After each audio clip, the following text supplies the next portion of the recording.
Avocado അല്ലെങ്കിൽ വെണ്ണപ്പഴം 3 ഞാനിവിടെ എടുത്തിട്ടുണ്ട്. ഇത് എങ്ങനെയാണ് നമ്മൾ സിമ്പിളായിട്ട് എങ്ങനെ നമുക്ക് കഴിക്കാമെന്ന് നോക്കാം കേട്ടോ. ഇതിൽ 3 2 നല്ല പഴുത്തതാണ്, അതിലൊന്ന് പച്ചയാണ്.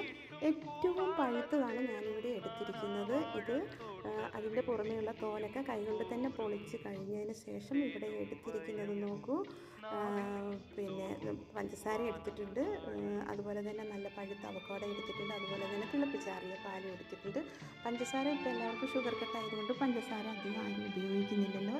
ഇതെല്ലാം തന്നെ നോക്കൂ, അത് ഗ്ലാസ്സിലേക്ക് ഇട്ട് കഴിഞ്ഞതിന് ശേഷം പാൽ ഒഴിച്ച് സ്പൂൺ കൊണ്ട് തന്നെ ഇളക്കി കഴിഞ്ഞതിന് ശേഷം നല്ലൊരു കുടിക്കാനൊരു റെഡി ആയിട്ടുള്ളൊരു ഹെൽത്തിയാണ്, ടേസ്റ്റിയാണ്. നിങ്ങളൊന്ന് ശ്രമിച്ച് നോക്കൂ. കുട്ടികൾക്ക് ഇത് ഭയങ്കര ഇഷ്ടമായിരിക്കും.